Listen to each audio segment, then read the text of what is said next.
So section 2, question number 1. An ideal monoatomic gas performs a cyclic process A consisting of 2 isocores and 2 isobars. The same gas then performs a similar process B. The efficiency of the process A and the cyclic process B be given and equal to eta A and eta B.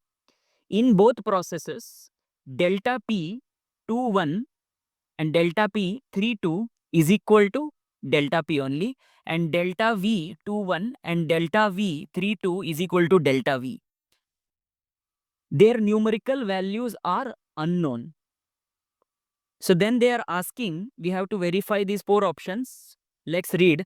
The change in internal energy in cyclic process A is equal to change in internal energy in cyclic process B. The heat absorbed by the gas system in the cyclic process B is larger than that of the cyclic process A. The relation of the efficiency of cyclic process A and cyclic process B is given as eta B is equal to eta A divided by 1 plus eta A. And the relation of the efficiency of cyclic process A and cyclic process B is given by eta A is equal to eta B divided by 1 plus eta B. Okay. So here actually we'll require the diagram. So let me just take the diagram from here, and so that I can make the necessary changes required.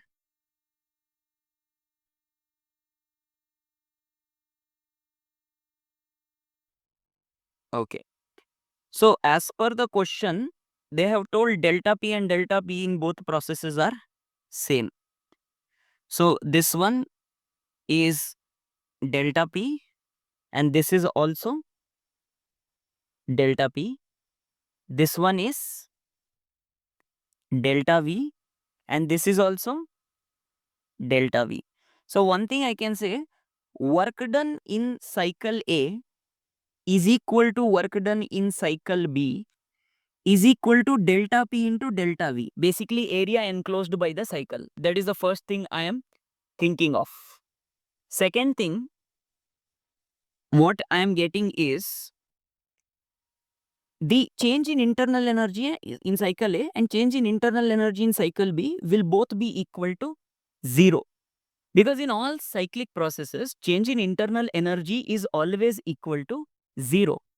So without any delay, we can say A option is surely correct. The change in internal energy in cyclic process A is equal to change in internal energy in cyclic process B, which is equal to 0. Next, we have to find out heat absorbed. Okay, the relation between heat absorbed. What I am saying, heat is only absorbed when the product PV is increasing. Means for cycle A, it will be during this and this phase. Means during the phase 4 to 2 and 2 to 5. Correct? Similarly, for cycle B, it is in this phase. Correct? So what am I going to do over here? I am going to say heat absorbed in the process B. Let's just call it heat absorbed in process B will be, first of all, it will have some in the process 7-9, in the process 9-8, and here it will be in the process 4 to 2 and 2 to 5. Can I say heat absorbed in process B is equal to heat absorbed in process A plus W? It will only be greater by an amount W, that is delta P into delta V. If we are able to say this, then what I can say is efficiency of A kya hai beta? Efficiency of A is W divided by QA. And what is efficiency of B? That is W divided by QB. Correct? So what I will be able to say is eta B will be equal to W divided by W plus QA. Eta B will be equal to, what I am going to do now is, I am going to divide numerator and divide denominator by QA. If I do that, that will be W divided by QA over W divided by QA plus 1, which will transform into eta A divided by eta A plus 1. So this is suggesting to me that option B is also correct. Heat absorbed by the gas in cycle B is larger than that in cycle A. And also it is suggesting to me that C option is correct. So the answer to this question must be A, B and C. Okay, so there is a very good doubt question in this. How am I getting the relation QB is equal to QA plus W is the question.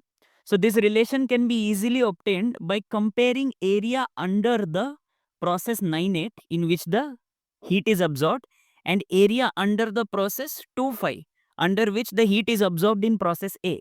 So you will see that the area under the process 9.8 is always greater than area under the process 2.5 by an amount equal to the area of the square. And the area of the square, we have established it to be delta P delta V, which is equal to W, which is the area enclosed by the square. So that is how I am getting the relation QB is equal to QA plus W.